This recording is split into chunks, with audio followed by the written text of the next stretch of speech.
Bonjour à tous pour ce nouveau face-à-face. Avec nous, un invité très très particulier puisqu'il s'agit de Laurent Humbert, l'une des idoles dans le monde du paddle, le nouveau sélectionneur de l'équipe de France des garçons. On va lui poser plein de questions. Je sais que vous avez été nombreux à nous poser quelques petites questions le concernant. Qui est-il? Comment? On va répondre à tout. On demande à Laurent de se joindre à nous et on revient dans quelques instants avec vous. À tout de suite.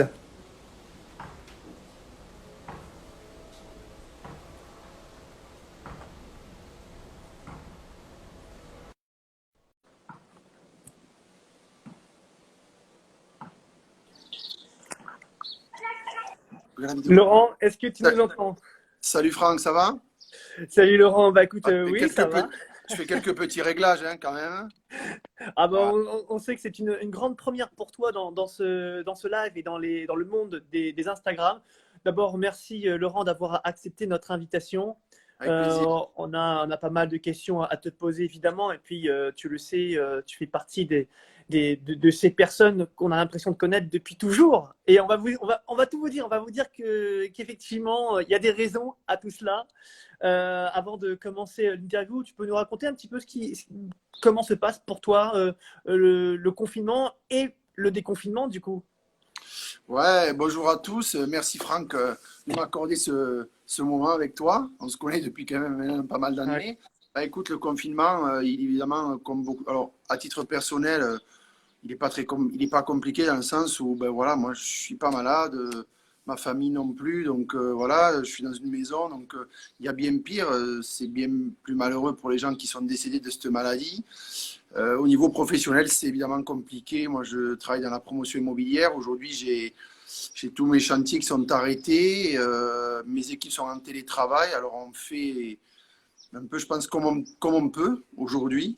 Les chantiers commencent à reprendre, mais évidemment, et c'est normal avec les contraintes qu'on connaît, laver les chantiers, les masques, les gels hydroalcooliques, la distanciation sociale qu'il faut évidemment respecter. Donc, bon, c'est pas simple, je pense, comme malheureusement beaucoup de personnes.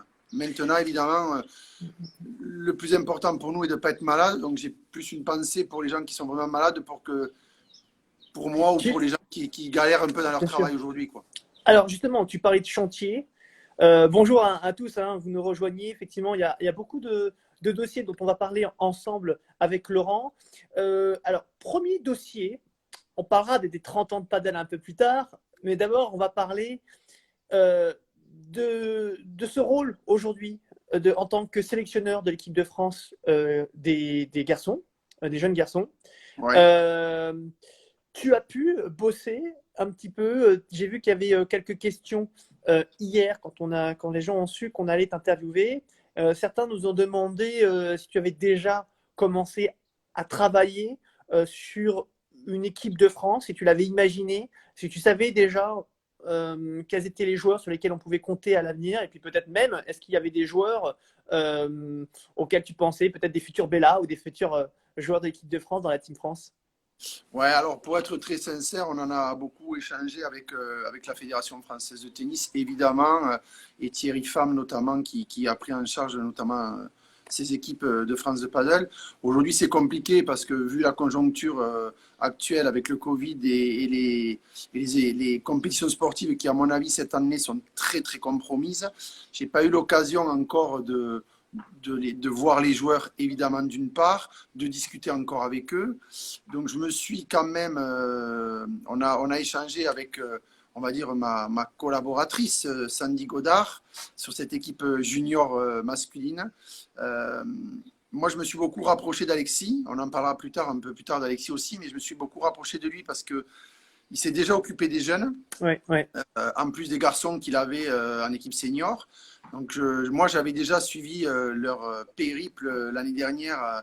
Donc j'avais regardé au maximum toutes les informations qu'a pu me donner Alexis. Donc évidemment qu'il y a, on va dire, comment dirais-je, une petite lignée de joueurs de l'année dernière qui va forcément un petit peu se dégager, en tout cas sur peut-être le cœur d'une équipe. Tu les as déjà appelés? Tu les as contactés déjà, Non, ces pas, jeunes joueurs dont tu parles?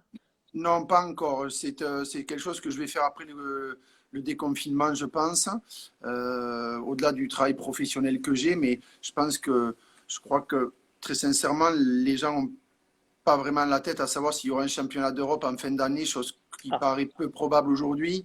ouais.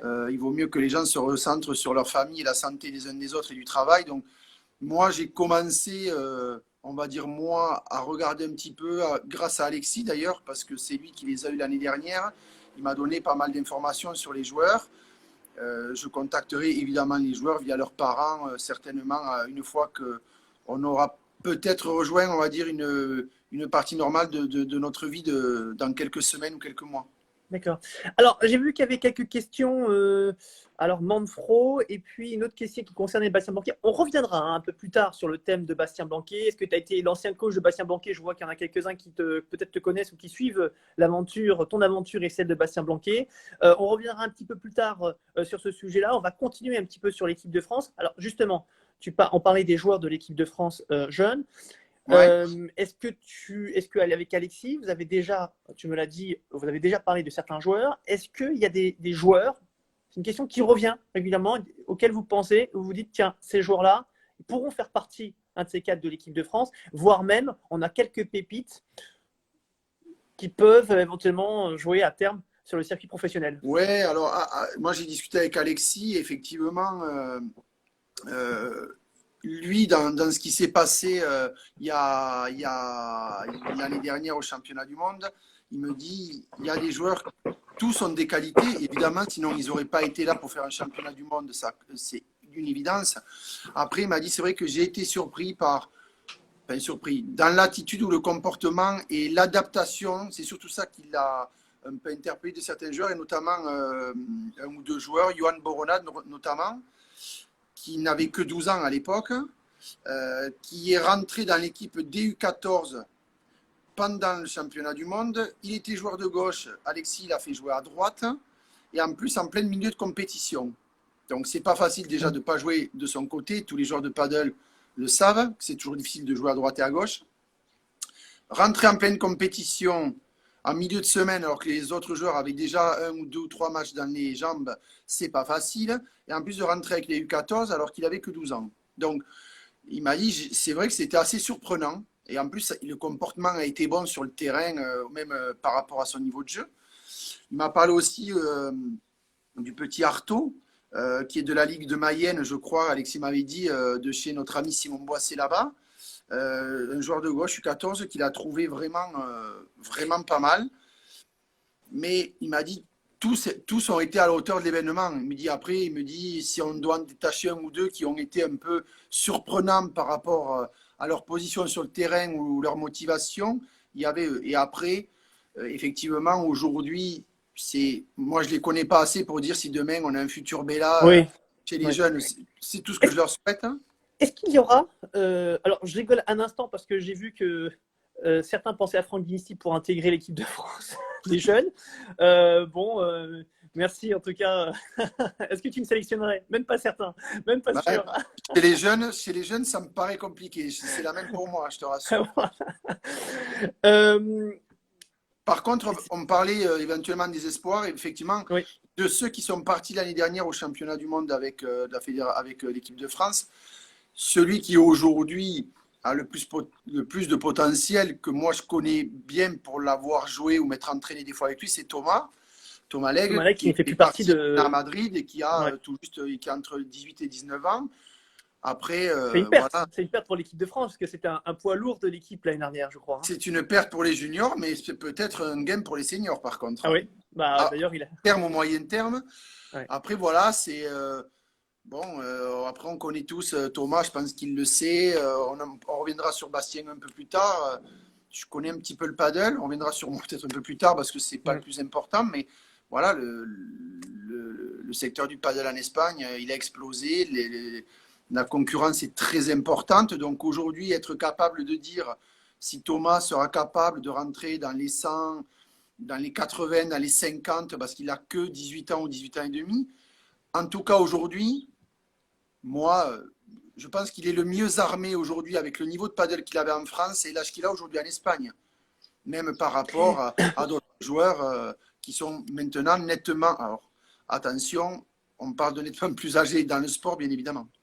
Avec l'expérience que tu as, on a pu voir, et vous avez peut-être pu lire également sur Paddle Magazine, des chroniques autour de l'âge au paddle. Et on s'est rendu compte Ouais. qu'il y avait beaucoup de joueurs qui arrivaient à maturité après 35 ans, voire même 40 ans. D'ailleurs, on se rend compte que dans le top 20, on a une panoplie de joueurs qui ont plus de 40 ans. Est-ce que ça donne de l'espoir d'abord à ceux qui ont moins de 30 ans, voire qui ont la trentaine passée, qui ont encore l'espoir de faire carrière dans le paddle? Et puis je pense Ouais. évidemment à Thomas Leck, puisque tu en as parlé. Aujourd'hui, 20 ans dans le paddle, c'est presque un bébé. Ça veut dire qu'il est sur le circuit. C'est-à-dire qu'on peut peut-être compter, on peut même compter sur lui à l'avenir. Tu penses qu'il peut faire une carrière? Qu'est-ce qui lui manquerait peut-être? Alors, réponse en deux temps. Sur l'âge, il faut. Bon, moi, j'ai connu le padel il y a très longtemps. Alors, je sais que tu vas me taquiner un peu certainement sur mon jeu de jambes ou ma façon de jouer, mais le C'est padel a prévu. beaucoup évolué.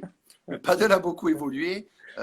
Aujourd'hui, effectivement, il y a encore quelques années, et alors, on va sortir peut-être, comme je les appelle, les martiennes du paddle que peuvent être Bella ou Juan Martín Diaz ou quelques autres comme Willy Laos qui est maintenant, bon, on voit beaucoup moins sur le circuit, des joueurs qui ont arrêté, enfin, je parle pour Willy Laos et Juan Martín Diaz qui ont arrêté à 40, 41, 42.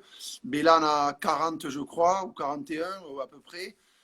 Je pense qu'aujourd'hui, quand on voit la nouvelle génération, Lebron, qu'on voit Oui, Galant, qu'on Galan. voit, voilà, euh, Ali Galant, enfin, à mon avis, ça va se rajeunir. Tapia. Le paddle s'est énormément professionnalisé franchement, depuis 5 6 ans. Le sport a beaucoup évolué en lui-même et ça s'est professionnalisé. Aujourd'hui, il y a encore 5, 6, 7 ans, on ne voyait pas tous ces joueurs avec de la prépa mentale, de la prépa physique. Euh, c'est récent. Dans le sport, c'est récent. Dans le paddle, c'est récent. Et aujourd'hui, euh, on le voit avec notamment Gutiérrez, que tout le monde connaît, ce Ouais. joueur de droite qui est pour Christian moi, Gutiérrez. voilà, qui est pour moi juste, il fait partie des magiciens de ce sport. Tu Euh, penses que ce genre de profil, c'est quasi terminé? C'est pas quasi terminé parce qu'on aura toujours des magiciens. On a eu Maradona au foot, même qu'il avait 15 kilos de plus que les autres, il était meilleur. Mais ça sera l'exception. Moi, je crois qu'aujourd'hui, il y a l'évolution du matériel qui aussi est en train d'influer sur le jeu. Donc, il y aura toujours l'exception. Hein. On va pas Bien parler de sûr, bien tennis sûr. ce soir, mais Roger est l'exception. Il a 40 balais, 41 balais. Il est encore capable d'être demi-finale ou finale. Pourquoi pas gagner un grand chelem. Mais ceux-là, ce sont les exceptions. Moi, je pense que le paddle va se rajeunir en compétition et que oui, si le paddle continue à se développer beaucoup dans le monde, que les circuits, que le World Paddle Tour ne reste pas qu'un circuit, on va dire, espagnol avec quelques excursions au Mexique, en Argentine, en France, mais qu'il y a, pourquoi pas, dans 5 ans, 10 ans, 15 ans, un ATP du paddle dans le monde, je pense que les profils des gens de 40 ans n'existeront plus. Bon, bah écoute, rendez-vous dans 5-10 ans et puis on verra si ce que tu dis Et donc, est pour vrai répondre en partie à ta question, par rapport à aujourd'hui, Thomas, Thomas en Leck. tout cas en France, oui, effectivement, je pense que Thomas, alors je ne le vois pas s'entraîner au quotidien. Tout le monde sait qu'il avait un très bon niveau de tennis pour son âge dans la Ligue PACA. Il est certainement, aujourd'hui, moi, des gens que je connais en France, entre son âge, son passé de tennis, son implication aujourd'hui au paddle, d'être parti en Espagne, de s'entraîner avec Gabriel Reca aujourd'hui, et en tout cas, il met toutes ses chances de son côté pour y arriver. Est-ce qu'il va y arriver? Quand on en discute, on en reviendra sur Bastien, on peut parler de Johan, de Robin ou d'autres qui connaissent le paddle depuis bien longtemps, même Robin plus que Johan et Bastien. Aujourd'hui, il y a des jeunes de 16, 17, 18 ans qui jouent très, très, très bien en Espagne. Donc oui, ça ne sera pas facile, mais en tout cas, il met les chances de son côté pour y arriver. Alors, juste par rapport à à tes propos précédents concernant l'âge, je vais rebondir juste sur un commentaire de Louis Chat, qui semble pas d'accord avec toi et qui estime que, au contraire, d'abord aujourd'hui, on a l'impression que à une époque, on pouvait jouer jusqu'à 30 ans. Aujourd'hui, on peut dépasser les 40 ans. Et Ouais. effectivement, tu as pas arrêté. Alors, il y a quelques exceptions, mais on a l'impression qu'il y a de plus en plus de personnes, entre guillemets, plus âgées ou âgées qui restent professionnelles longtemps. Et on peut parler du paddle, mais aussi du tennis, peut-être dans d'autres sports. Et cette personne, donc Louis, complète en disant que, contrairement au paddle, le tennis est beaucoup plus physique. Euh, Qu'est-ce qu'on Ah, je peut peux dire par rapport répondre, à hein. ça? Ouais, je peux répondre parce que c'est une question qu'on a souvent posée. L'anecdote, c'est que certains se souviendront d'une vieille étape d'un circuit qui a maintenant quelques années, à Lyon, où Robin Aziza avait joué avec Gaël Monfils. Et si mes souvenirs sont bons, quand Gaël, ils avaient perdu en demi-finale, je crois, si mes souvenirs sont bons, mais je ne suis pas très certain, ou en finale peut-être. Et je me souviens avoir entendu Gaël Monfils dans les vestiaires avoir des crampes. Je pense que Gaël Monfils c'est quelqu'un qui a un peu de physique, en tout cas il en a plus que moi, ça c'est certain. Et il avait quand même été très surpris quand même par l'intensité physique. Il faut savoir que le temps de jeu effectif entre le paddle et le tennis est incommensurable. Le tennis, le temps de jeu est très très faible. Je crois que le temps de jeu, voilà, exactement. Je crois que le temps de jeu sur un match de tennis, alors je vais peut-être dire une bêtise, je ne vais pas le dire, mais je crois que c'est vraiment faible. Alors que le jeu, le temps de paddle, Franck, tu le sais bien, un point de paddle dure rarement le temps d'un service. Au Ouais, ouais, tennis, ouais, on ouais, joue ouais, sur ouais, ouais. dur, on a des gabarits qui font tous entre 1,90 m et 2 mètres. Donc, je ne suis pas certain. Alors après, je ne suis pas non plus un scientifique du paddle, mais je ne suis pas convaincu aujourd'hui que les gens pourront jouer plus longtemps au tennis ou au paddle. Donc moi, je reste persuadé que si le paddle se professionnalise encore plus, il y a de plus, on le voit, hein, en France, c'est le cas, il y a de plus en plus de tennisman assez jeunes. Hein, on le voit par exemple, alors Thomas était un ancien très bon joueur de tennis, je crois qu'il a été un 6 ou quelque chose comme ça. Ouais, ouais, ouais, ouais, ouais. Johan était un bon joueur de tennis, Robin était un bon joueur de tennis, Jérémy était un bon joueur de tennis, on ne parle pas d'Adrien Maigret, Oui. je peux en citer beaucoup, euh, La qui sont... majorité des joueurs aujourd'hui qui sont dans le top, allez, j'allais dire 10, même si on élargit un peu au top 20 français, la majorité, sauf des exceptions, on reviendra juste après sur notamment là, Ouais, l'exception, sont tous des anciens joueurs de et donc tennis. tous des anciens joueurs de deux qui ont été, allez, pour certains promos, première série, deuxième série, enfin plutôt on va dire des joueurs bons, voire doués dans ce sport. Oui, bien sûr. On a l'exemple aussi, par exemple, d'un Pierre Gauthier, Oui. bon, qui a été classé ATP, qui s'est mis au paddle très tard et qui pourtant est un très bon joueur de paddle. Donc, euh, bon, pour répondre à la question, je reste persuadé quand même que s'il y a une professionnalisation en masse, quand je dis en masse, c'est-à-dire mondiale du paddle et qu'on arrive un jour à un circuit, non, je pense qu'aujourd'hui, hormis évidemment les cas exceptionnels, le paddle est quand même un sport, pour ceux qui le pratiquent en compétition, très physique. Alors moi, je n'ai pas joué au tennis, ou très très peu. Je pense que d'autres pourraient mieux en parler que moi, mais un gros match de paddle, comme il peut s'en faire d'une heure et demie, 1h45, 2 heures sur un match accroché, je pense que personne ne serait indemne d'un match comme ça, physiquement en tout cas. Alors, Laurent, c'est vrai qu'on s'est lancé dans l'équipe de France parce que c'est vrai que c'était des messages. Beaucoup voulaient qu'on commence par ce sujet-là. On a commencé Ouais. par ce sujet-là, mais en réalité, j'aurais dû commencer par autre chose. Qui est Monsieur Laurent Humbert? D'où il vient ce tyrannosaure du paddle français, Ouais. même international, j'ai envie de te dire. Tu vas nous dire pourquoi. Euh, Tu fêtes tes 30 ans, mon cher, et je devrais même te chanter la Un bon chanson. anniversaire. Ah oui, oui, oui, un joyeux anniversaire. Parce que oui, ça fait 30 ans que tu es sur les terrains, que tu connais le paddle, que tu joues. Tu es l'un des principaux acteurs du paddle en France depuis très très longtemps. Et justement, peut-être pour ceux qui te découvrent, euh, comment tu as commencé, comment tu t'es lancé dans ce sport, d'autant que avant les années 2000, c'était un sport quasiment inconnu en dehors de l'Espagne et de l'Argentine. Ouais, alors bon, l'histoire, elle est un peu, c'est toujours souvent ce qu'on dit, être au bon endroit au bon moment, ou au mauvais endroit au mauvais moment. Moi, c'est le père d'un copain qui un jour m'a dit dans un club de tennis, il y a un terrain qui vient d'être construit, je ne sais pas ce que c'est. Ils prêtent des raquettes, il faudra aller voir. Ouais, celle-là, elle est jolie, Ouais. photo. Il faudra aller voir, je ne connais pas les règles. C'est une raquette en bois, parce que pour ceux qui ne connaissaient pas le paddle à l'époque, il fallait des raquettes en bois. Vous pouvez Elles le voir étaient à pas... l'écran, hein. Vous pouvez le voir, je Ouais, disais aux internautes, regardez bien à l'écran, regardez bien la c'est forme des ça. raquettes. Et puis, C'était raquette en bois qui devait faire à peu près 14 ou 15 millimètres. Je ne vous dis pas l'histoire du tennis elbow et compagnie. Donc voilà, j'ai connu ça à Blagnac, à côté de Toulouse, sur un terrain qui venait d'être posé. Ça devait être peut-être l'un des premiers terrains en France. C'était fin 89.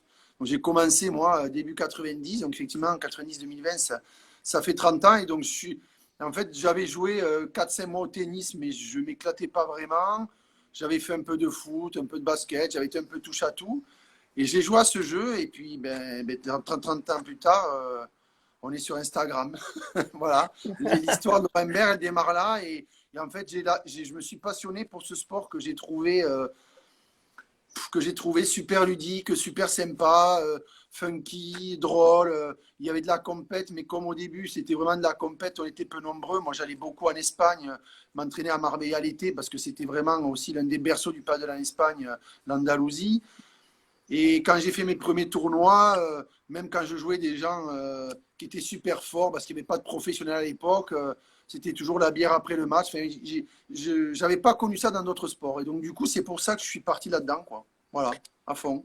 alors, tu es parti à fond. On va poursuivre l'histoire, puisque quand tu dis à fond, ça veut dire l'équipe de France, ça veut dire des aventures très sympas. Alors, j'ai vu dans l'un des commentaires, on reviendra dessus peut-être, est-ce qu'il pour travailler à la FFT, il faut avoir. Faut fêter ses 30 ans. Ben, j'ai pas envie de dire, je vais répondre à cette personne.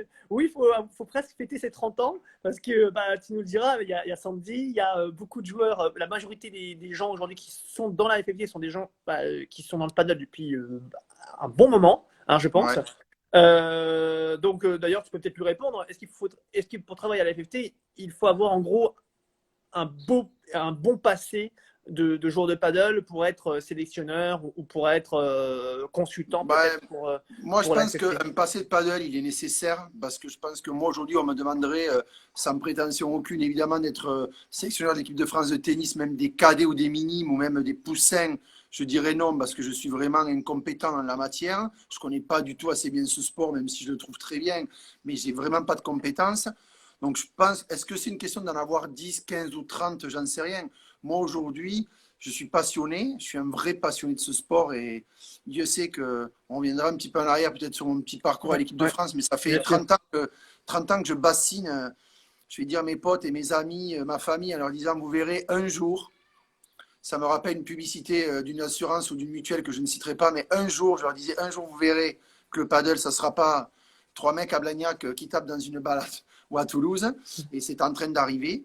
Ouais, Donc, ouais, ouais. non, est-ce qu'il faut fêter les 30 ans pour être non? Je crois qu'il faut être passionné, je crois qu'il faut, oui, alors il faut avoir des connaissances, des envies, et avoir envie de développer ce sport, chose que moi j'ai toujours eu envie de faire. Alors, plus jeune, évidemment, je n'avais ni les compétences, ni les moyens humains, ni en temps, et aujourd'hui je les ai. Donc, moi j'ai proposé mes services parce que ça me paraissait légitime aussi de transmettre ce que j'ai appris, ma passion, et ce que je peux transmettre à des gamins, quoi.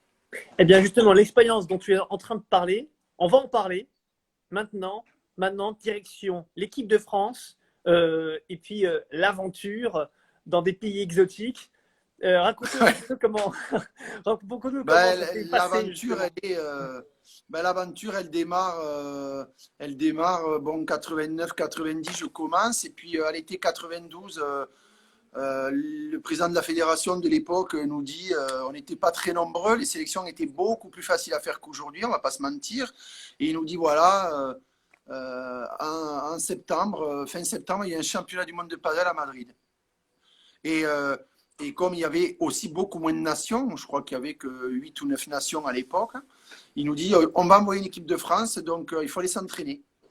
Bon, ben moi j'avais 6 mois de paddle, hein, ou 8 mois de paddle. Et ben donc on atterrit avec son fils notamment et d'autres personnes en Andalousie, aller s'entraîner un mois à Marbella parce qu'il y avait des Français qui jouaient beaucoup mieux que nous là-bas pour intégrer l'équipe de France. Et on se retrouve sur un premier championnat du monde en 92 à Madrid, à la Moralera, en train de se demander, franchement, moi je me demandais un peu ce que je faisais là-bas. Hein. J'avais 20 ans, même pas 19 ans. Je me suis dit, tiens, bon, pourquoi pas, avec les t-shirts bleu, blanc, rouge, super. Et là, on ne se rend pas compte, en fait, moi je me suis pas rendu compte de l'impact de l'histoire parce qu'en fait, il y avait donc surtout l'Espagne, l'Argentine et quelques pays sud-américains où déjà, il fallait savoir qu'en Argentine, dans les années 90, c'était de la folie. C'est-à-dire que le paddle espagnol aujourd'hui, c'était presque ce qu'était le paddle avec l'argent en moins en Argentine dans les années 90, avant la fameuse crise que l'Argentine a traversée quelques années plus tard. Donc, on s'est retrouvé à jouer. Moi, j'ai fait un France-Argentine avec des gens que certains connaissent aujourd'hui, notamment Horacio Clementi, qui est un des meilleurs entraîneurs du monde Bien aujourd'hui. sûr. Voilà, Hernán Auguste, qui Qui est aujourd'hui aujourd'hui le le directeur directeur du international du World Tour. Padel Tour. Ouais. Des gens qui, ou Roberto Gatiquer, Alejandro Lasaigues, qui étaient des superstars en Argentine à Qui, l'époque. eux sont du côté des concurrents, l'American Paddle Tour maintenant. Maintenant, ben ça, là on parle de business, chose qu'il n'y avait pas à l'époque, c'était un peu plus Ouais. simple. Donc voilà, donc 92, premier championnat du monde, et puis ben, c'est enchaîné 92, et puis il y en a un tous les 2 ans, 94. Bon, peut-être je parlerai des anecdotes plus tard, ou tu les veux en même temps, ou tu veux qu'on en parle en même temps, ou tu veux qu'on finisse par les anecdotes. Les anecdotes, non, on peut poursuivre. On est dans justement, on est au niveau de l'équipe de France. On va prendre sur le parcours en fait, hein, chronologique, puis après on reviendra peut-être sur les anecdotes. Donc, Ouais. pendant justement en 92, alors si on va parler d'anecdotes, si. En 92, il me semble que c'était un paddle très particulier et différent de celui que nous connaissons aujourd'hui. Ouais. Je crois avoir vu, entendu que les montées au filet, par exemple, eh ben, il y en avait beaucoup moins qu'aujourd'hui, voire pas, parce que c'était la FIP avait interdit, je crois, les montées au filet derrière le service. Tu Eh m'arrêtes si ben, je me trompe. ouais, donc déjà les terrains n'étaient pas les mêmes, ils étaient en mur. Moi j'ai commencé sur des terrains en mur et pas en vitre, donc les rebonds étaient beaucoup moins, ressortaient beaucoup moins, et les raquettes étaient en bois. Donc ça nécessitait un jeu différent, évidemment. Et en fait, effectivement, à l'époque, ça s'appelait le retour volé. Donc en fait, le serveur ne montait pas. C'était assez particulier. Enfin, moi je suis C'était né avec le paddle. parfait pour toi, non? C'était Ah, parfait pour toi. pour moi c'était purement exceptionnel par rapport à ma façon de jouer. Alors, les gens se sont beaucoup, enfin moqués de moi, c'est pas moqué, mais m'ont beaucoup chambré là-dessus, c'est normal. Mais de l'autre côté, j'ai été éduqué avec ça. Parce que moi, quand j'ai commencé le paddle, le jeu était beaucoup moins agressif. Et comme c'était les retourneurs qui montaient au filet, vous aviez beaucoup plus de temps. Le gars servait, vous retourniez. Et lui n'avait pas le droit de voler. Donc, même si la balle était longue, il devait attendre le rebond et le mur pour continuer à jouer. Donc, vous aviez beaucoup plus de temps. Ça m'allait beaucoup mieux d'ailleurs que. On ne va pas se mentir. Donc oui, c'était un paddle. Je vois très bien où tu vas en venir. Oui, c'était un paddle que j'ai appris comme ça, mais qui m'a correspondu pendant beaucoup d'années. Et effectivement, on était beaucoup plus, on va dire, comment dire, on était beaucoup plus tranquille à l'époque. Ça allait un peu moins vite. Alors, bon, question bête, mais je vais te la poser quand même. Tu préfères quel type de paddle? Celui d'aujourd'hui ou celui de Ben, l'époque? clairement, je trouve qu'à l'époque, il était plus facile d'apprendre avec un paddle comme moi je le jouais, mais il ne faut pas se mentir, aujourd'hui, le jeu aujourd'hui, il est beaucoup plus spectaculaire. Nous, à l'époque, enfin, j'imagine que les gens imaginent comment sortir une balle sur un par 3, surtout qu'à l'époque, les terrains étaient sur des par 4 tout autour, avec des murs en béton et une raquette en bois d'un centimètre 4. Donc les portes, les coups entre les jambes en sortant, les plongeons, le sport était beaucoup moins spectaculaire. Il est beaucoup plus sympa à regarder aujourd'hui qu'évidemment il y a 15 ou 20 ans. Il n'y a pas de débat. Pour moi, le sport aujourd'hui, j'espère juste qu'ils feront attention à l'évolution du matériel pour pas que ça devienne non plus du tir au pigeon, comme je dis souvent, parce que c'est vrai que quand on voit un allé galant qui, même après une balle avec un rebond, est capable de sortir la balle derrière la ligne de service sur le par 3, ou que notre ami Lamperti s'amuse à faire des vidéos à genoux sur la ligne de service et qui sort les balles avec une poêle à frire, il faudrait faire attention que le sport non plus ne devienne pas voilà, faut pas que ça devienne too much. Donc je pense que le contrôle, le petit aparté, je pense qu'il faut contrôler le matériel pour pas que ça devienne un feu d'artifice non plus, quoi. Alors, en parlant de feu d'artifice, alors, il va falloir trouver le rapport ou la relation. On va parler de Bastien Blanquet. Bon, transition, hein, bon. Mais oui, il nous fait un peu rêver, Bastien Blanquet. Pourquoi j'en parle? Parce que ces premiers jours, oui, quasi premiers jours, je les ai vus, c'était avec toi sur le Ouais. circuit. Vous étiez inséparables sur le circuit. D'ailleurs, on trouvait l'association toujours très très particulière parce que c'est vrai qu'il y avait une différence de style assez étonnante, d'ailleurs qui étonnait et c'était pas évident hein, de jouer contre vous du coup, c'était pas C'est vrai. simple. Euh, j'ai vu qu'il y avait pas mal de questions là, concernant Bastien Banquet, est-ce qu'il peut atteindre le top 100, etc. On va justement, ça va être l'objet de nos prochaines questions. Ouais. Comment ça s'est passé avec Bastien Banquet? C'est toi qui lui as mis le pied à l'étrier. Comment vous avez fonctionné tous les deux? Ouais, alors bon, il jouait, évidemment, il était de Toulouse, il jouait à Blagnac. Moi, je l'avais déjà vu, enfin, avec Alexis ou autre, enfin, on l'avait déjà vu jouer sur des petits tournois locaux à Blagnac. Il jouait notamment avec notre ami, j'ai perdu son prénom. Bastien? Ouais, Bastien, il jouait avec Haricot, j'ai perdu son prénom. Ah, Monsieur Clément Haricot. Voilà, avec Clément, pardon. Donc, ils jouaient ensemble, etc. Puis bon, finalement, c'est vrai qu'il jouait mieux, il jouait un peu mieux que les autres pour un gamin de son âge. Donc, on s'est mis un peu à s'entraîner de temps en temps ensemble à Blagnac ou ailleurs.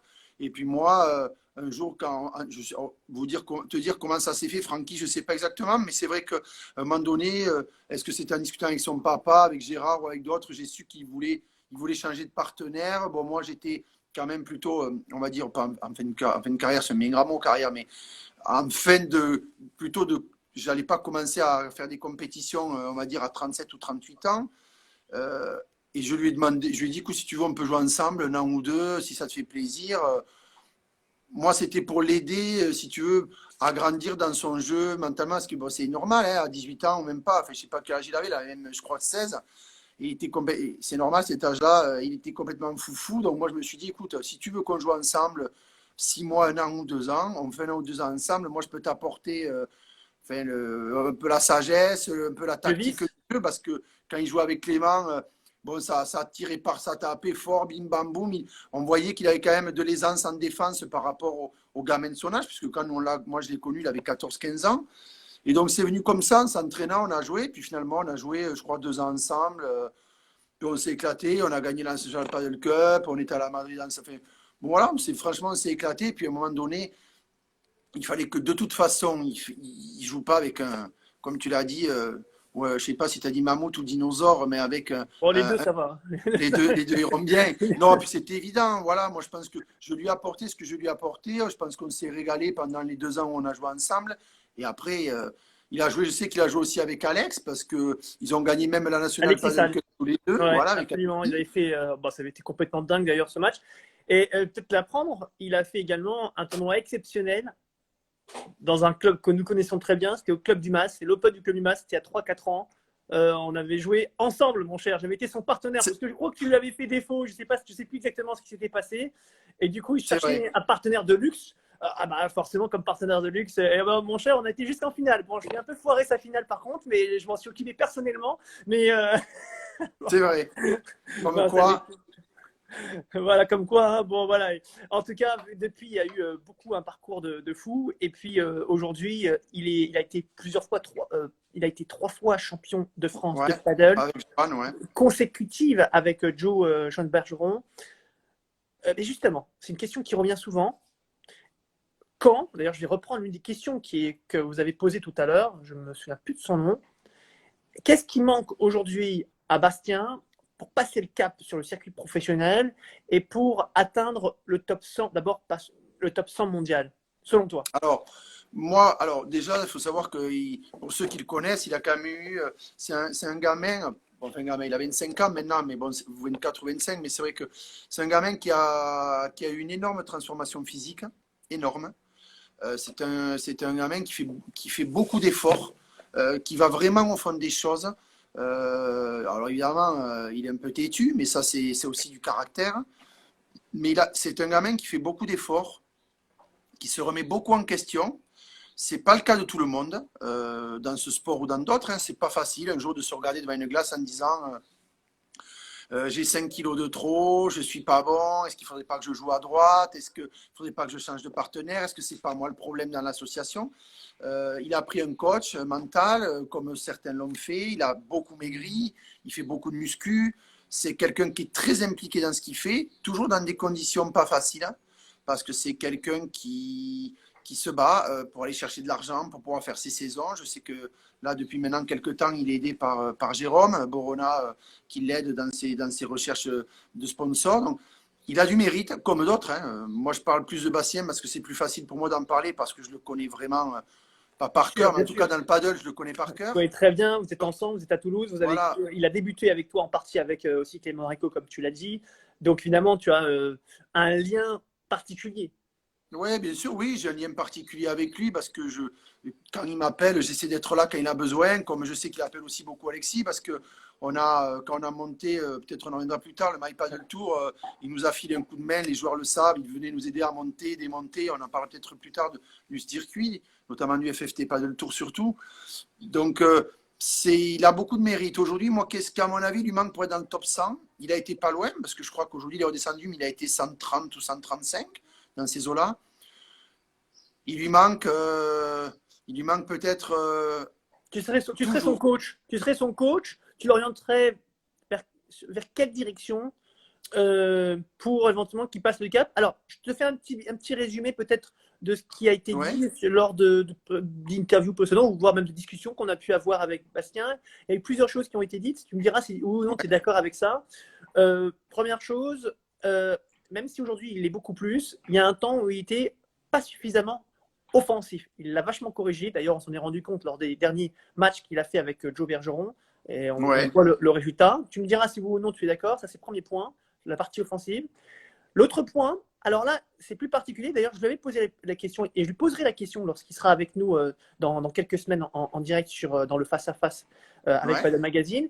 Eh bien, certains se demandaient même s'il ne devrait pas changer de côté dans la mesure où il a une défense à gauche exceptionnelle et c'est peut-être peut-être son plus gros point fort et peut-être pourrait-il mettre en avant ce point fort à droite Alors, avec son jeu offensif. Voilà, ce sont les deux éléments qui reviennent régulièrement. Tu en penses quoi?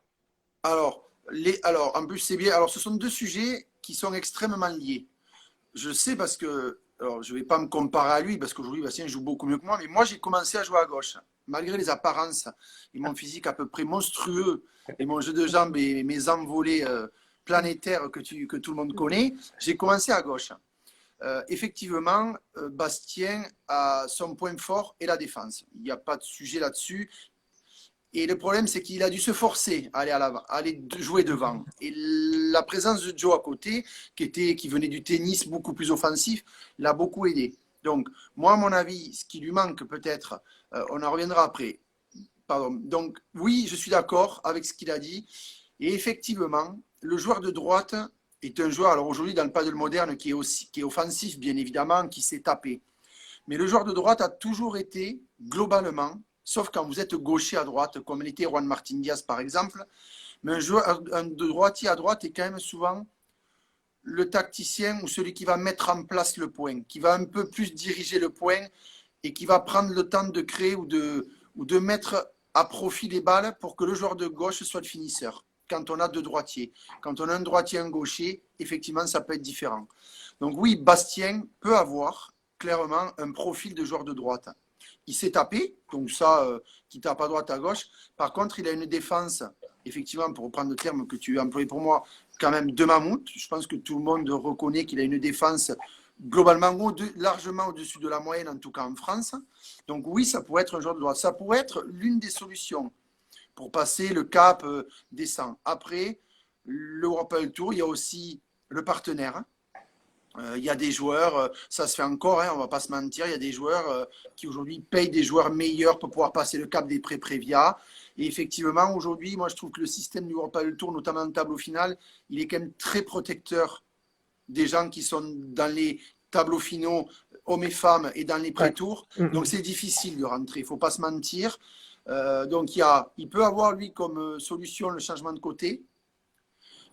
Ou alors aussi avoir de temps en temps un La joueur qui peut chance d'être avec venir, un partenaire plus. voilà, un joueur vraiment plus fort et ce petit quota de chance au tirage, de ne pas prendre une Ouais. tête de série en pré-prévia. Mais ce qu'on disait aussi en début d'interview, Franck, c'est que le niveau est en train de monter très fort. Ah oui. Et même Bastien, moi j'en ai discuté, parce qu'on sait quand même régulièrement au téléphone. Et quand il rentre à Toulouse, on a l'occasion de se voir avec Alexis, de manger un truc ou d'aller faire un paddle. Et aujourd'hui, il est très lucide et il sait qu'aujourd'hui, il y a quand même des gamins de 17, 18, 19 ans qui aujourd'hui sont plus forts que lui. Il n'y en a pas dans tous les coins de rue, mais on sait qu'aujourd'hui, c'est entre 3,5 millions et 4,5 millions de joueurs. Tout le monde n'a pas 17 ans, mais enfin, Alexis pourra en parler mieux que moi, mais me dire qu'on voit les championnats du monde de jeunes d'Espagne, etc. Enfin, ils ont des championnats de France juvéniles qu'on appelle moins de 12, moins de 14, moins de 16, moins de 18. Donc, le vivier, le vivier de joueurs en Espagne est colossal aujourd'hui. D'ailleurs, Philippe Mazérès a raison de dire que le dernier World Padel Tour, et on s'en souvient, on en avait parlé amplement avec Bastien Blanquet lors de l'Open, lors du Master du World Padel Tour, le premier Master de cette année. Oui. Il avait fait vraiment sensation en allant, je ne me souviens plus, je crois qu'il s'est arrêté à la finale de Pré-Prévia, au premier tour de Prévia, je ne sais plus. Enfin, il avait vraiment enchaîné de très très belles performances. Oui. Et c'est vrai que, bon, évidemment, avec ce qu'on connaît aujourd'hui, ça a cassé un petit peu cette dynamique. Il sera attendu dès la reprise du World Padel Tour, c'est certain. Je rebondis juste sur un autre élément, Laurent, si tu me le permets. C'est sur. J'ai vu qu'il y avait Manu Garcia qui a parlé de Juan Martin. Enfin, tu as parlé de Juan Martin Diaz et forcément, il a parlé de Juan Martin Diaz. Puis il y avait Julien Pech, j'imagine, de Fresh Paddle Shop qui a mis un petit cœur. Parce qu'en effet, juste après notre interview, tu le sais, il y aura en direct Juan Martin Diaz, le fameux gaucher dont tu as parlé, 14 ans numéro 1 mondial que tu connais bien. Et on sera en direct avec lui. Ce sera Chan qui l'interviewera sur la page Instagram de Fresh Paddle Shop et puis en direct également sur la page Facebook de Paddle Magazine. Voilà, bon, je vois qu'il y avait quelques commentaires à ce sujet-là, donc il fallait qu'on revienne dessus. Puis tu m'avais offert cette possibilité de le dire en parlant de Juan Martin Diaz. Rappelons-le, tu l'as cité, mais il est gaucher, contrairement à Bastien Blanquet. Oui, il est gaucher. Bon, il fait partie, il fait partie des 3-4 martiens du paddle aujourd'hui. Donc, oui, après, pour revenir à Bastien, c'est devenu. Il peut rentrer dans les 100. On a vu Jérémy, je crois qu'il est arrivé 100 d'ailleurs. 99, je crois. 100, je ne sais plus. Ouais. Donc, Jérémy, il a quand même, si je ne sais pas, 34, 35. Peut-être. Ouais, 34, 35. Je crois qu'il aussi, qu'il n'hésite pas à intervenir. Voilà, donc Jérémy, il fait partie de ces joueurs qui sont partis il y a déjà pas mal de temps en Espagne et il fait partie de ces joueurs qui se sont investis et comme quoi, à 34-35 ans, on est capable, en s'entraînant et un bon partenaire, le petit coup de chance, mais avec aussi beaucoup d'efforts, parce que je le connais aussi quand même depuis quelques temps, notre ami Scott. Oui, il a fait beaucoup d'efforts. Donc, bien sûr que même Joe, enfin certains, même Adrien, Adrien ne part pas en Espagne, mais même il y en a d'autres qui pourraient être top 100, mais je pense aussi que dans le sport, il faut avoir aussi, toutes les conditions doivent être réunies, il faut avoir le talent, il faut avoir l'expérience, il faut avoir le temps, il faut avoir l'argent aussi, parce que c'est aussi un problème, on ne va pas se le cacher, Bastien, comme beaucoup de nos joueurs français, les fins de mois, elles sont ce qu'elles sont, et c'est pas facile non plus, parce qu'il faut l'intégrer dans le sport de haut niveau, surtout pour ces joueurs qui sont partis. C'est qu'il y a la pression de l'argent quand même, parce qu'il faut vivre. Donc, ils ont des sponsors, ils essaient de faire le maximum, de rendre de l'image, de faire le maximum, mais ce n'est pas facile. Donc, là, il y a beaucoup de critères aujourd'hui. Alors, on va devoir. Il y a malheureusement des questions que j'avais préparées, des thèmes entiers que j'avais préparés. On ne pourra pas les aborder puisque tu sais, sur Instagram, ça coupe au bout d'une heure. Donc, on va essayer d'avancer. On va répondre peut-être aux questions puisqu'il y a déjà pas mal de questions et également des questions qui sont liées au thème. Donc, je vais les reprendre. Il y a, pour se marrer ou pas d'ailleurs, Manu Garcia, qui est l'un des grands acteurs aussi du paddle français que tout le monde connaît, qui nous dit Bastien Blanquet pourrait jouer avec Juan Martin Diaz. Il faudra qu'on glisse un petit mot à Chan juste avant l'interview pour voir s'il n'y a pas moyen. Mais effectivement, ça serait sympa. Après, pour répondre à Manu Garcia, je crois qu'il y a beaucoup de gens qui pourraient jouer avec Juan Martin Diaz. Qui aimeraient, qui voudraient jouer. Moi j'ai eu la chance, beaucoup plus jeune, il y a 30 ans, de m'entraîner beaucoup en Andalousie avec tous ces joueurs, même avec Bella, qui sont plus proches de ma génération, et Juan Martin Diaz encore plus. Oui, je crois que Bastien pourrait jouer avec Bella. Oui, avec Juan Martin Diaz, j'ai pas de doute. Là, j'ai pas de doute. Ah oui, il n'y a pas de doute. Il pourrait faire même un gros saut au classement aisément. C'est sûr. Oui, c'est sûr. Alors, il y a Frédéric Houdeville que tu connais peut-être ou non. Frédéric Houdeville, qui est l'un des responsables, qui est le responsable Quickma en Espagne. Il est au siège là-bas.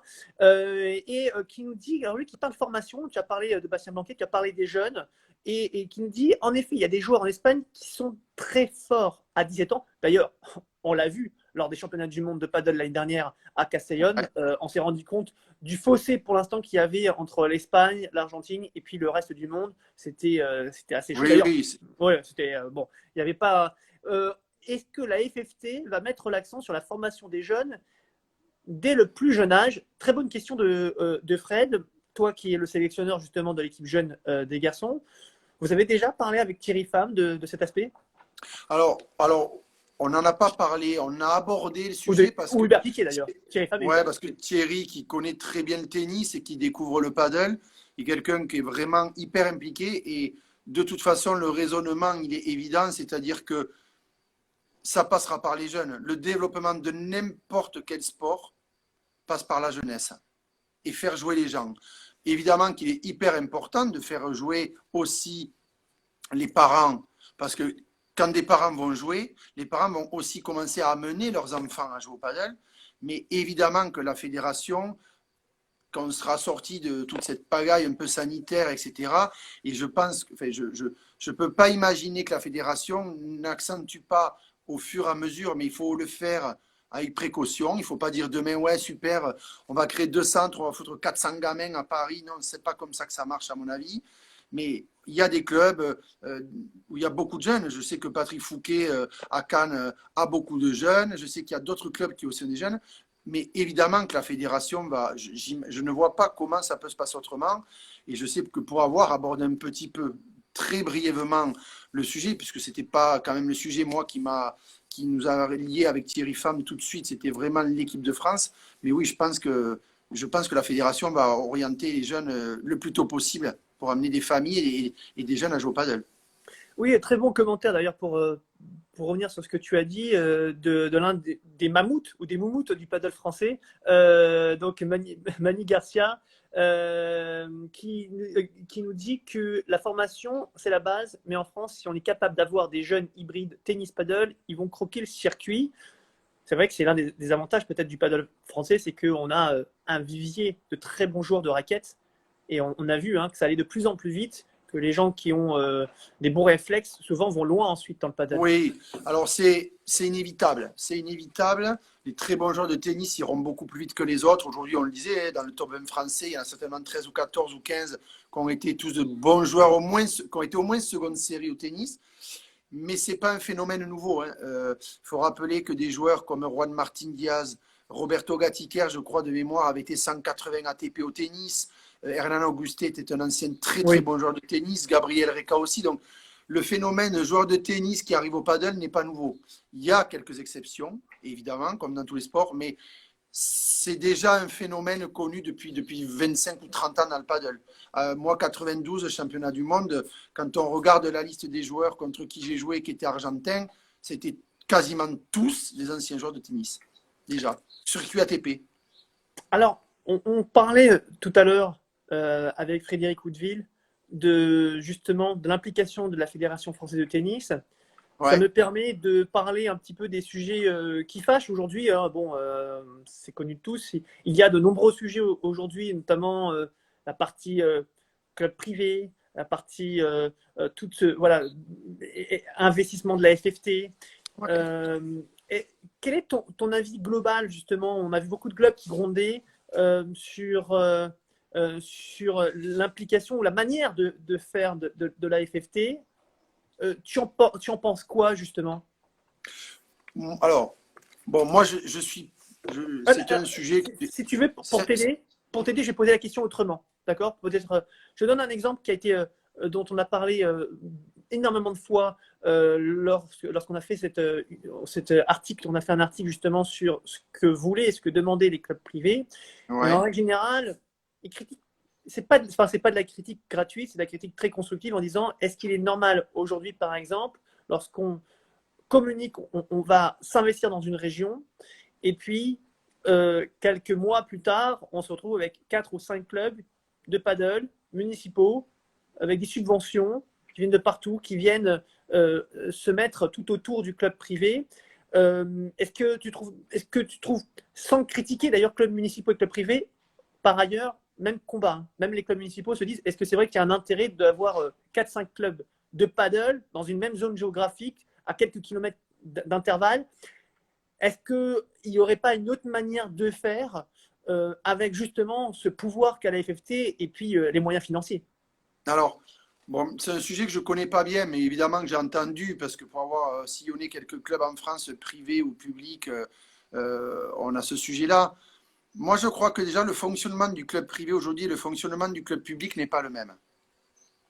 Oui, c'est un autre N'est pas sujet. le même, Ouais. n'est pas le même dans l'organisation, les salaires, les charges. Je sais que notamment, alors c'est pas mon domaine, mon ami Alexis Salle serait bien meilleur que moi là-dessus, mais je crois qu'il y a un problème. Il y a justement un sujet notamment de TVA sur les heures de paddle payées, etc. Donc, je sais que c'est un sujet qui est très complexe. Moi, je crois qu'il y a de la place pour tout le monde. Pour une raison simple, c'est que aujourd'hui, le fonctionnement des clubs privés et publics ne sont pas les mêmes. Les investissements, évidemment, ne sont pas les mêmes. Mais je crois que ce que l'on attend dans un club public ou dans un club privé n'est pas non plus le même. J'essaie de comparer avec ce que moi j'ai connu très petitement dans le tennis, pour avoir joué dans un club de la région toulousaine pendant un an et avoir de temps en temps joué dans des clubs privés pour faire des tournois avec mon tout petit niveau dans des clubs privés. Moi, alors évidemment, je vous parle d'un temps que certains ne peuvent pas connaître, comme disait une chanson bien connue. Euh, L'accueil n'était pas le même, le service n'était pas le même, la qualité des terrains n'était pas les mêmes. Est-ce qu'aujourd'hui ça a changé? Je ne sais pas. Parce que je connais pas bien, je connais pas trop la vie du tennis pour pas l'avoir pratiqué. Mais ce que moi, le ressenti que j'en ai, c'est que, alors est-ce que les clubs privés, les clubs publics, est-ce que l'un a tué le tennis il y a 20 ans? Est-ce que le tennis aussi a pas perdu de sa superbe? Parce que je ne connais pas bien le tennis, donc j'ai du mal à comparer. Moi, je pense que quand on voit en Espagne, par exemple, alors, où il y a beaucoup plus de clubs privés, parce qu'il y a les socios, les gens n'ont pas la même notion du club, ils y vont passer, ils y arrivent le dimanche matin, ils font 2 heures de paddle, il y a une salle de gym, madame fait de la gym ou va chez le coiffeur si elle ne joue pas au paddle, parce qu'il faut savoir que quand même 41% des joueurs, des pratiquants de paddle en Espagne sont des femmes, donc il y a beaucoup de femmes qui jouent au paddle, mais ils mangent et ils repartent, ils ont une vie de club, de sociaux, que nous on n'a pas en France, on n'a pas cette culture. Mais il y a quand même des gens qui vont chercher ce ressenti un peu de vie de club, etc., qui apparemment, de ce que moi j'entends, c'est quand même perdu un petit peu au tennis. Et je le vois notamment sur des clubs à Toulouse, hein, des clubs privés que je ne citerai pas, des gros clubs de tennis privés. Donc, je ne sais pas, je suis pas assez... moi, je crois que la fédération, en tout cas de ce que j'en sais, de ce que je discute avec les gens que moi je côtoie, Stéphane Berafato, enfin on ne va pas tous les citer, ou même Sylvie Delastre ou Thierry. Moi je crois que la fédération, elle a envie que ça se développe partout. Elle a pas de, Bien je sûr, crois, de c'est pas la question. priorité Hein. des clubs Encore une privés. fois, on n'était pas évidemment sur l'intention. L'intention est évidemment très bonne. D'ailleurs, avant de parler de ce sujet-là, on a introduit ce sujet en disant l'investissement est colossal. Quand on sait que le paddle aujourd'hui en Oui, France, c'est pas grand-chose. Donc, si on fait le ratio investissement financier en moyens humains également et ce qui représente le paddle il aujourd'hui, est colossal. c'est un écart plus que colossal, titanesque. Donc, au contraire, la question n'est pas sur les moyens qui sont mis en place, parce que pas une seule personne, je pense, censée ne peut dire que c'est rien du tout. La question, c'est plutôt la manière dont est géré cet investissement-là. Euh, Moi je crois, Franck, je pense moi que je, c'est là-dessus en tout cas, que les intervenants, que les acteurs, que les clubs privés, que même les clubs municipaux aujourd'hui sont en train de se dire, tiens, est-ce qu'il n'y aura pas plutôt un souci en termes d'organisation générale et non en termes d'investissement, parce qu'il ne faut surtout pas cesser les investissements. Au contraire, merci beaucoup, mais on aimerait que ce soit mieux fait, mieux organisé. Et l'exemple ouais, moi qui je est... suis d'accord avec Franck, je suis d'accord avec toi et je crois que sincèrement la fédération, elle a les personnes compétentes pour s'en occuper. Alors ça va pas se faire du jour au lendemain. C'est un sport nouveau, c'est compliqué et ce que tu dis est très vrai. Moi je crois que pour résumer, il y a les compétences, ça va prendre du temps. Il faudra faire les bons choix. Je pense qu'il y a les gens pour les faire. Et les moyens aujourd'hui mis en œuvre sont colossaux. Donc je pense qu'entre les moyens financiers mis en œuvre aujourd'hui et les compétences, malgré tout, alors évidemment, les avis divergeront toujours. Tout le monde ne sera pas d'accord. On n'est tous pas d'accord avec les uns les autres. Mais je crois que la fédération, quand même, aujourd'hui, elle fait tout pour que ça, qu'en tout cas, à l'avenir, ça se passe bien. Moi, j'en suis convaincu. Alors, Laurent, c'est terrible ce qui nous attend. De toute façon, c'était prévisible. Hein. Toi et moi, c'est une histoire d'amour. Quand on commence à parler, eh ben, on peut en parler encore pendant 3 heures. Et le problème, c'est que Instagram va nous couper d'ici quelques instants, parce que tu sais qu'après 1 heure, ça coupe automatiquement. Tout à fait. Du coup, il y avait des sujets qui concernaient évidemment. Moi, je voulais parler du FFT Paddle Tour, des origines du FFT Paddle Tour, le Mike Paddle Tour, des relations que tu avais avec Alexis Salle. bon, c'est dommage que c'est un joli sujet. On en reparlera, je l'espère, et si tu l'acceptes, lors d'une interview prochaine, peut-être d'ici quelques mois, quand il y aura peut-être, je l'espère, je croise les doigts, un premier Ouais. rassemblement des jeunes. Alors, je sais que c'est dans les tuyaux. En tout cas, il y aura peut-être un rassemblement des jeunes et ce sera l'occasion peut-être de revenir sur ce sujet, sur les jeunes et puis sur ce sujet-là. Allez, pour terminer, pour conclure, on a 2 minutes avant que ça coupe. Allez, raconte-nous la plus belle de tes anecdotes. Une anecdote là qui te Oh, ben, la vient au plus bout de belle, je 30 vais la ans. faire Une. Allez. Ouais, j'en ai tellement de 30 ans, mais la plus belle, c'est que je pense que je suis le seul joueur au monde à avoir joué pour deux sélections différentes et surtout dans le même championnat d'Europe. Et voilà, j'ai joué avec la France et la Belgique parce que nous on jouait la demi-finale contre l'Italie, la Belgique jouait la demi-finale contre l'Espagne. Et il y avait un joueur tout jeune. Nous, on avait battu l'Italie, donc on jouait la finale l'après-midi ou le lendemain matin. Et il y a un joueur belge qui était très très jeune, qui avait 17 ans ou je ne sais plus quel âge. Et au moment de jouer sa demi-finale, parce que c'était retransmis à Barcelone sur le terrain central à la télévision, et il a eu tellement peur qu'en fait, il s'est enfermé dans la chambre. Et comme la Belgique n'avait pas beaucoup d'espoir de battre l'Espagne, mais qu'il leur manquait un joueur parce qu'ils n'avaient pas de remplaçant, ils sont allés voir mon ami Philippe Verts, qui était le capitaine de l'équipe de Ah oui. Belgique, et voir la sélection espagnole qui tremblait pas plus que ça de jouer la Belgique en disant ça serait sympa si Laurent pouvait jouer avec nous parce qu'on n'est plus que 5. Donc du coup, j'ai fait 2 demi-finales la même journée et la finale le lendemain avec l'équipe de France. Donc c'était assez loufoque, mais assez drôle aussi, quoi. Tu sais Mais quoi, il y je en trouve aurait qu'il tellement que. y en a plein d'autres, il y en a plein d'autres, et je trouve qu'on est passé trop rapidement sur ton anecdote. Je m'en veux d'ailleurs t'avoir posé cette dernière question, donc je propose qu'on arrête là, hein, parce qu'on va être coupé dans quelques secondes. D'abord, je te remercie. Merci à tous ceux qui nous ont Avec posé des plaisir. questions et qui nous ont suivis. Vraiment, c'était super sympa. Je vous rappelle que d'ici quelques instants, le live continue, mais cette fois-ci, après Laurent Bert, l'une des plus grandes stars internationales, eh bien, c'est une autre star internationale, Juan Martín Diaz, le Oui. gaucher, 14 Un, ans, un peu plus. numéro 1 mondial. Globalement, c'était à peu près le même type de jeu, si je ne m'abuse. Bon, allez, Mais il le fait mieux, hein, il le fait beaucoup il, mieux il- alors. il le fait mieux en Ouais, direct sur la page Front Paddle Shop Insta et puis évidemment en direct également sur la page Facebook de Paddle Magazine. Je vous dis à très vite. Encore merci Laurent pour cet échange avec et à très plaisir. vite et bonne chance. Bisous. Salut à tous. Ciao. Ciao.